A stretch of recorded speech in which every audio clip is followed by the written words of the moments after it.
one of the things I remember when we first moved here is sunshine. In the 22 years I've been here, I've loved every minute of it, and they have loved me back. Good luck.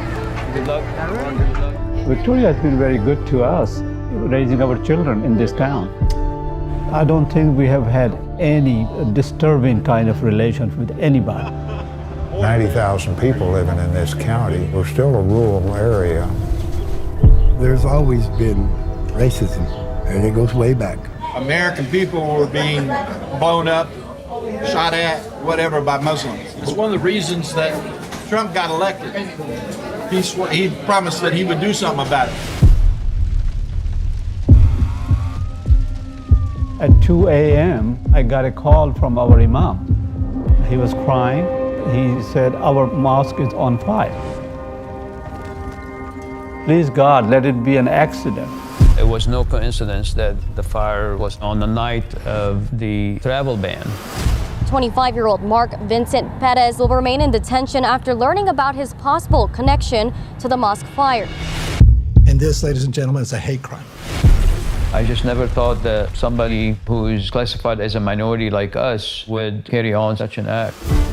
Justice is going to take its course. All we can focus on is the rehabilitation of our congregation. We are not succumbing to pressure, we're not succumbing to hate. They're praying that this is going to be the time when everybody says we're all in it together. But I don't think that's the case. This is a year of the faith being tested. There's a missing link in this young man's life that we don't know yet. May God give them peace if he is found guilty of this crime. Texas! Victoria, how are you doing? I am a Muslim and I'm an American and I have every right like anybody else. This is South Texas. Progress is made one funeral at a time. At the end of the day, you look back and you say, well, did I prevail? Did I let the tragedy succor me, or did I succor the tragedy?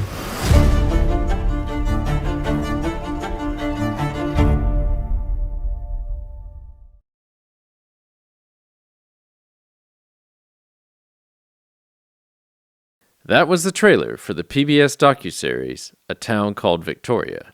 And this is Factual America. I'm your host, Matthew Sherwood. Each week I watch a hit documentary and then talk with the filmmakers and their subjects. When the local mosque is burned to the ground in an apparent hate crime, the town of Victoria, Texas must overcome its age-old political, racial, and economic divides to find a collective way forward. Join us as we talk with the award-winning director, Lee Liu, who captures this bittersweet story about a South Texas town that is called on to rally around its neighbors at a time of extreme polarization in American society. Stay tuned.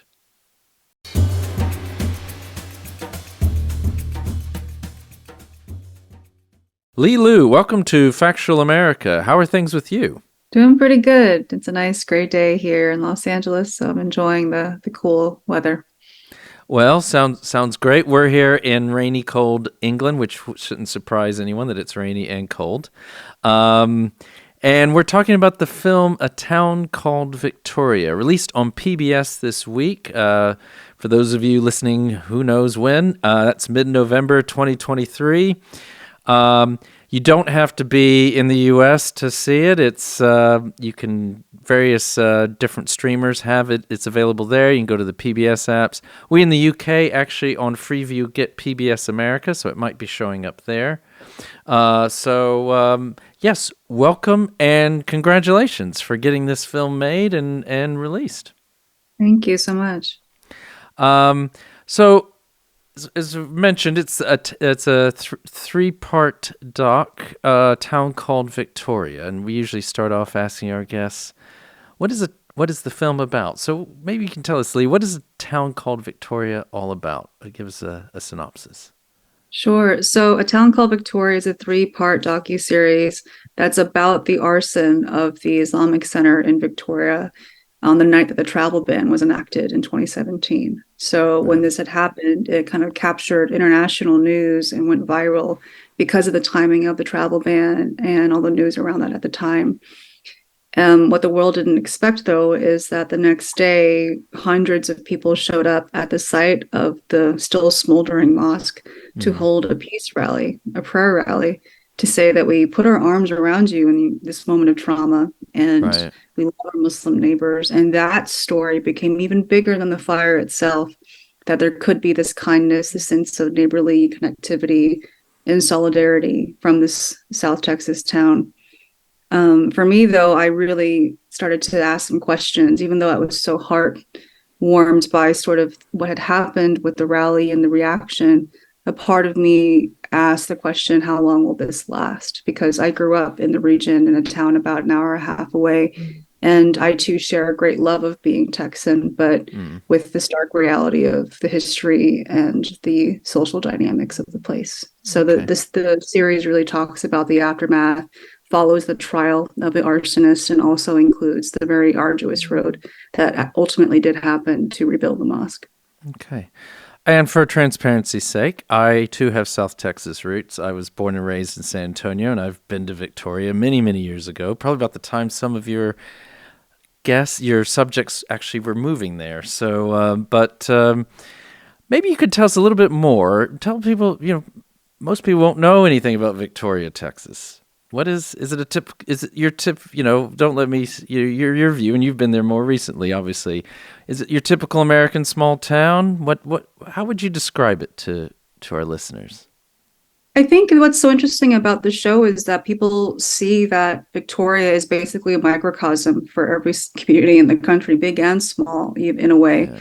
But what makes it unique is that Victoria is truly South Texas. You get so much of the feeling of the history of Texas, the history of Mexico, the history of all of those things throughout the timeline that are still very present there today. And you can see that through the demographics. It's actually a majority Latinx community. But the halls of power, the people in power that have been there for generations all come from a lot of the prominent settlers, especially after the Texas Revolution, who had a lot of land and industry. So you get that sense, or almost like it's all like a fog around the town, almost this sense of history, this sense of place, the sense of, the rules and norms of the city. But it is kind of like a big, small town. I wouldn't describe it as rural, even though people try to. There's rural parts to it. But the city center is quite populous. I think the population now is around 70 or 80,000 for the entire county. But it feels still much like a smaller town because of that sense of culture in place.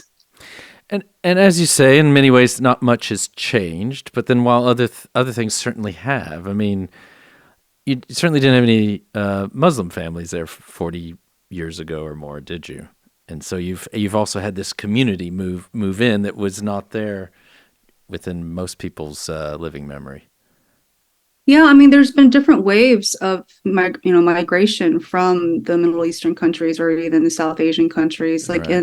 I believe, the early 1900s, there was a huge wave of Syrian immigrants that settled there. And you can still see the remnants of towns, some last names and whatnot. But in terms of the people at the mosque currently, Dr. Hashmi, who is the founder really of the mosque and the community there, he moved there in the early 80s, after especially, the important Immigration Act that opened up the doors to Asian American immigrants, mostly at the time. So he came to Victoria in the early 80s, and the community has just grown since then. And they've been brought to Victoria, quite frankly, because of their industries, whether it be the medical field, education. So many people at this mosque are teachers and professors at the local colleges there, and also the oil and gas and, the energy industries. Okay. And then as your series, because I have watched all 3 episodes, and I know that, congratulations again, I know they've all now dropped on PBS. The arson, shows what some people would call good small town values and families rallying to their neighbors, but it also reveals deep divisions as well. And I think you've already been kind of mentioned this, but it's there's a lot going on there, and it's political, racial, and economic divides. That's always been there in America, but is something kind of new that really, from about the middle of the last decade on, well, be honest with you, I was highlighting polarization longer than that. But there's certainly, it seems to have gotten on steroids, this polarization of contemporary America. And your film captures that very well. It does. And I think what we also try to talk about very delicately, but in a strong way as well, is the concept of white supremacy. It being revealed that the perpetrator was a person of color himself, I think opened up for me a whole conversation about what power looks like in this town, what it had looked like in this town, and what are the actions and what are the behaviors of someone in power, and how this young man seemed to want to replicate those things. So we're getting into this interesting time where I think it's not just about what group you belong to or binaries of a conversation. It's truly about something much more deeper and much more personal and individual, and what attracts people to do things like this for the gains of power and for some way of feeling superior to others. And so were you already filming before the... I'm just curious, when the perpetrator, and then he's been convicted, and it turns out he's Latino. Was that a surprise that happened while you were filming, or was that you were already aware of that before you started on the project? I think we had started to film a little bit, and then that news came out in real time. When especially the news also that it was arson and not an accident, all of that. So it was all kind of blow by blow in a way. Right. And at each point, the story got bigger and deeper and touched on more vital things, which is also why I'm so grateful that this is a series, because making an independent series is also quite difficult from making a one-off feature, in a way. Right. But we needed as much canvas size as possible to tell all the facets of the story, because there were just too many things that were important to it. Okay. I'm actually, as I think I warned you earlier, we're going to give our listeners an quick early break. So we'll be right back with award-winning filmmaker Lee Lu, writer and director of A Town Called Victoria. It's just released on PBS this week, but you can also find it on PBS apps, other streamers, and here in the UK, you might see it on PBS America. You're listening to Factual America. Subscribe to our mailing list or follow us on Facebook, Instagram, or X to keep up to date with new releases or upcoming shows. Check out the show notes to learn more about the program, our guests, and the team behind the production. Now back to Factual America. Welcome back to Factual America. I'm here with award-winning filmmaker Lee Lu, writer and director of A Town Called Victoria. It's just released on PBS this week.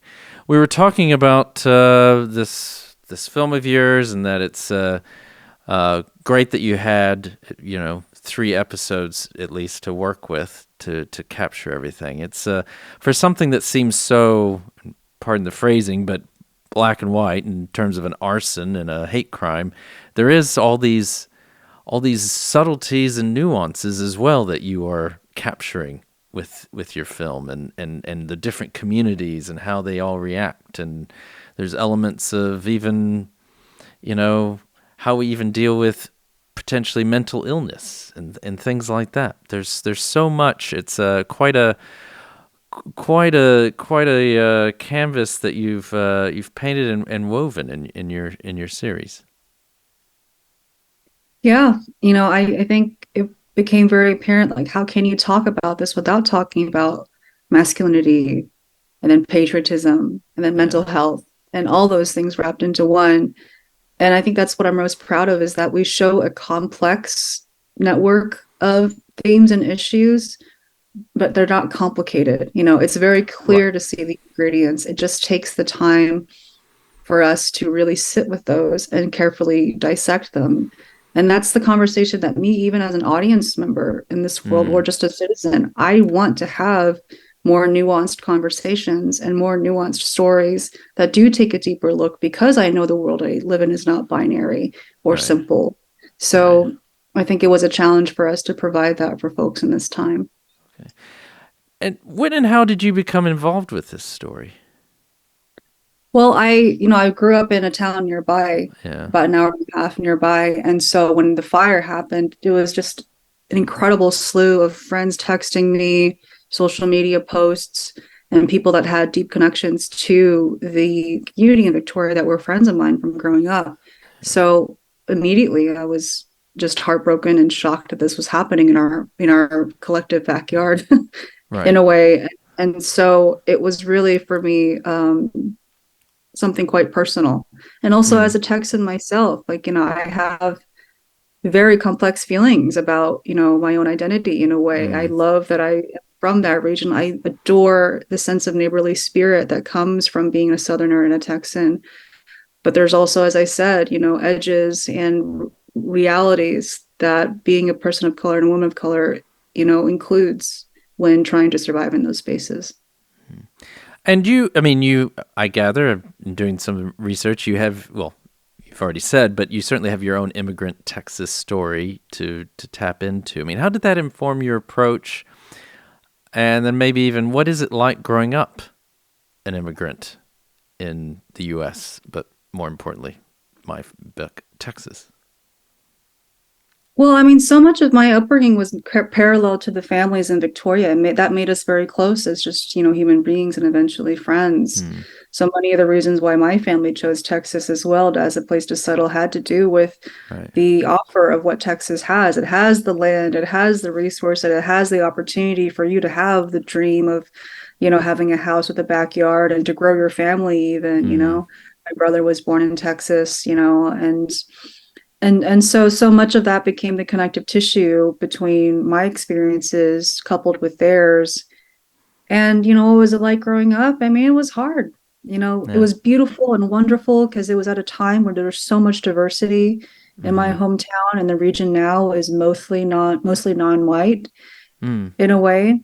But we all knew our place, in a way. Then episode 1, it's great quote is a man who used to be a Baptist preacher, and he said, there's sort of neo-Confederate way people think about place in societies like in Texas or in the South. And we all knew that we were quote unquote welcome guests in a way as immigrants. And what's interesting, what's happening now is that those people realize we're not going anywhere. We're no longer guests. We are having more, our families grow. We're voting and we're making our voices heard. And that has everything to do with what all the news reports and the things coming out of Texas and the region have come to in recent days. And so you've spent a lot of time in Victoria and with the community there at the mosque. But do I understand correctly? You're more from a scripted narrative background, aren't you? I am. Yeah, this is my first long form doc project. I'd done some shorts and some reporting before, but my background mostly is in narrative filmmaking. I had made a feature in 2015, and I do television as well. A couple of shows for Fox, Disney, and Netflix. So yeah, this. But surprisingly or not surprisingly, this documentary employed every single bit of my narrative filmmaking, skills, especially with story structure and also how to present character in a way that felt real and felt personable as well. But how did you balance that with this? Because you're still, you're still putting things out. You're still working while this is all going on. Because this is started in 2017, and I don't know, you were filming all the way through. I don't know how long the shoot was, but how did you balance that? Because you obviously did spend a lot of you were on site. You were on there shooting quite a bit. If you ask any independent filmmaker, I think they'll tell you the same thing. We don't get a lot of sleep, So I balanced everything as well as I could. TV is incredibly intense. The shoot schedules are quite brutal and long lasting. And, I'm so glad that, we're getting a bit of parity in terms of the labor that goes into what we do. But filming this along the way was sort of as it happened. So there are many things that I certainly, I couldn't sort of expect. I had to sort of, at the drop of a pen, be in Victoria the next day for, and some things I had to wait for, including the trial, which got pushed many times, as you would imagine. But when it came around to 2021, that's when our public media funders stepped in to basically fund the post process and put us onto air.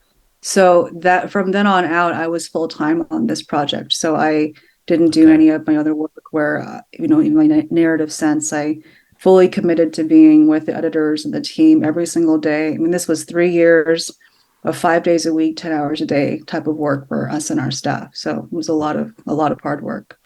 Wow. Well, it obviously comes out, and also with everything that you were able to capture. I mean, ultimately, well, I say ultimately, this is a very bittersweet story, isn't it? I mean, it's a rallying together. People should watch it. We don't try to go into details about what happens in the films, but they're able to build a new mosque. But as you say, it's very nuanced. A lot of things going on. I mean, even within the Muslim community, as we should expect, we're all humans. So there's various. What was interesting is seeing the various different reactions within that community as well. And one of the main characters even moves away and is dealing with his own mental. It's obvious he's dealing with his own mental anguish. I mean, it's. Do you think that's the end of the story, or where does this all really end? I mean, I'm glad you picked up on the bittersweetness of it all, because it's true. Even though there's a big, beautiful mosque and it was rebuilt, there's just some things that you don't heal from. And I can tell you right now, like for that community, there's just something that will never be gained again. Something very precious was lost regarding their sense of safety, their sense of place, in the country, not just the community. And what you mentioned for one of the characters, it was a very sobering moment for him to realize, to take stock of all that had happened and realize that he had to sort of take care of himself first. And ultimately that meant moving away. And unfortunately, as we see, there's so many stories of discrimination, hate crime, especially right now with what's going on, to houses of worship. And they almost fly by our daily, news feed.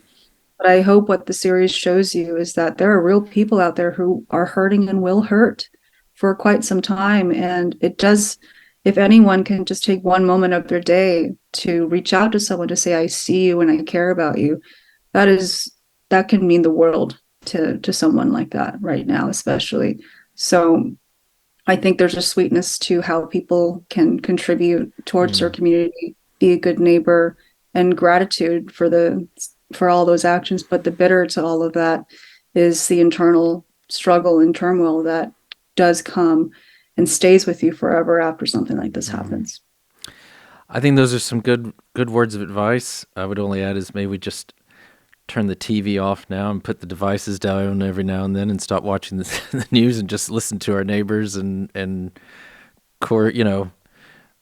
I think it was probably, as someone of my age, maybe it's probably an idealistic. I don't think it ever was quite like this way, but there was a time when people could be of different political views and things like that and still break bread together and get along together just fine. And I think that's something that we've certainly have lost quite a bit, and is apparent to me on my visits back home when I visit Texas. I think that's a good quality to think about, but I also think right now too, people are speaking up that have not spoken up before, and that's also causing a lot of, difference because people are, a lot of what the story is too, is that, this was a moment that a spotlight was thrust upon this community. Yeah. And then the community really had to evolve to use that spotlight to speak up in their own voice in a way. And the evolution of how they do that, whether it be through social or political means, is as much of the story as it is the arson and the trial and all of those things. But I do think people should value each other and in face-to-face conversations, not the sort of, one-directional conversations that we love to have on social media that aren't productive, I feel. They're good to raise awareness, and we should be doing that. But in terms of really reaching people, be brave and have a conversation that's hard with someone that could use the conversation to be had with. I would agree.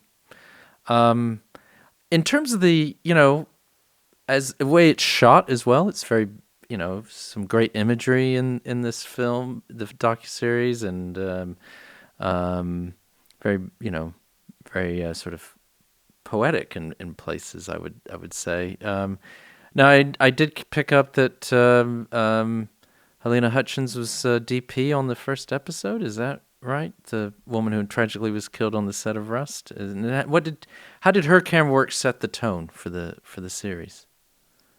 Yeah, Halyna was my first creative collaborator on this project. You know, Man. she and I had been friends for many years before that, was always searching for something to do together. And when this had happened, I called her immediately, knowing that she had worked in documentaries before in Europe. And we started to film this process together. And it's also a great joy that through this release, we're also celebrating her artistry and who she was and what she believed in, because she was also so heartbroken about the injustice of what had happened to this community. And we talked about style. I mean, so much of what I think the landscapes of this part of the country sort of, imbue is a sense of that Southern Gothicness in a way, through space and through atmosphere and through different kinds of landscapes and through a lot of emptiness too, but emptiness that feels full, in a way. So we really wanted to lean in and give the Southern Gothic feeling of the town as much of the DNA as possible. And even in the pace sometimes of the edit, we really try to give you a sense of what it feels like to be in this town. Sometimes you can be in a wide open field and feel completely claustrophobic, so how do we give that feeling through the cinema of the town in the series? Well, I think that's very well put. I don't think too many people would have realized you can be in an open field and feel claustrophobic, and I'd never thought of it that way, but that's indeed, I know what you're talking about. I think we're coming up to the end of our time together, Lee, but I just wanted to ask you, what's next for you? We discussed already, you're almost completely from a narrative scripted background, but do you have another doc in you? What do you think? I don't know when the next doc will be. I joke to everyone, my next project is probably a little sleep. But now that the actors and the writers are back to work and they gained so much with their, I'm really excited to jump back into the director's chair regarding narrative work. But all the work that I do, I think, has this underlying care for the world that we live in and for people and for justice as well. So I look forward to doing more things and more different kinds of genres and mediums after this. Well, if you do ever do another doc, we'd love to have you on again, and do hope you do make another doc, because I thought you did it.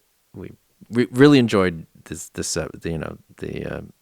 docuseries, and I just want to remind our listeners and our viewers that we've been talking with award-winning filmmaker Lee Liu, writer and director of A Town Called Victoria. It's just released on PBS this week here in mid-November 2023, so do check it out. It's well worth your time. So thank you again, Lee. It's been a pleasure talking with you.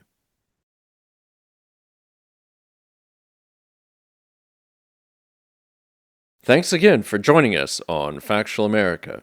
A big shout out to everyone at Intersound Audio in York, England for their great studio and fine editing and production skills. A big thanks to Amy Ord, our podcast manager, who ensures we continue getting great guests onto the show and that everything otherwise runs smoothly. Finally, a big thanks to you, our listeners. Please keep sending us feedback and episode ideas, whether it is on YouTube, social media, or directly by email. And please also remember to like us and share us with your friends and family, wherever you happen to listen or watch podcasts. This is Factual America, signing off. You've been listening to Factual America. This podcast is produced by Alamo Pictures, which specializes in documentaries, television, and shorts about the U.S. for international audiences. Head on down to the show notes for more information about today's episode, our guests, and the team behind the podcast. Subscribe to our mailing list or follow us on Facebook, Instagram, and X. Be the first to hear about new productions, festivals showing our films, and to connect with our team. Our homepage is factualamerica.com.